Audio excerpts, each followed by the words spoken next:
লেগে যাবে না।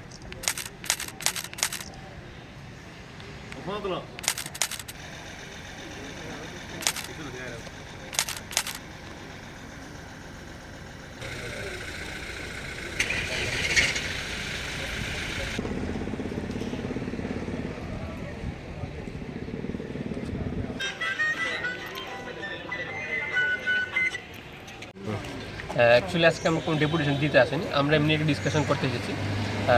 সেপ্টেম্বর মাসের 3 তারিখ Indian association of physiotherapist state branch থেকে ডাইরেক্টর সাহেবের সঙ্গে কথা বলে গিয়েছিল। ওনারা আশ্বস্ত করেছিল এবং আমরা রাজ্যের বর্তমান সরকার এবং মাননীয় মুখ্যমন্ত্রী অর্থাৎ স্বাস্থ্যমন্ত্রী স্বাস্থ্য তত্ত্বটাকে যেভাবে ঢেলে সাজাচ্ছে ওই বিষয়ে আমরা সম্পূর্ণ আশাবাদী যে আমাদের ডিপার্টমেন্টের সামনে খুব শীঘ্রই নিয়োগ হবে।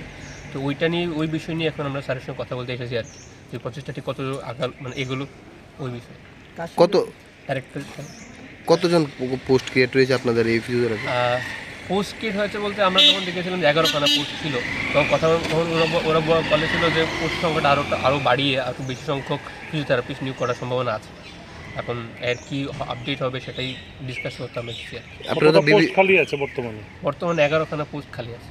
এমনি আপনারা কতদিন ধরে এই আপনাদের আন্দোলন করতেছেন? অনেক দিন ধরে প্রায় সময় আন্দোলন বলতে তো হচ্ছে 2017 সালে শেষ ডিএইচএস এর আন্ডারে ফিজিওথেরাপিস্ট নিয়োগ করা হয়েছে।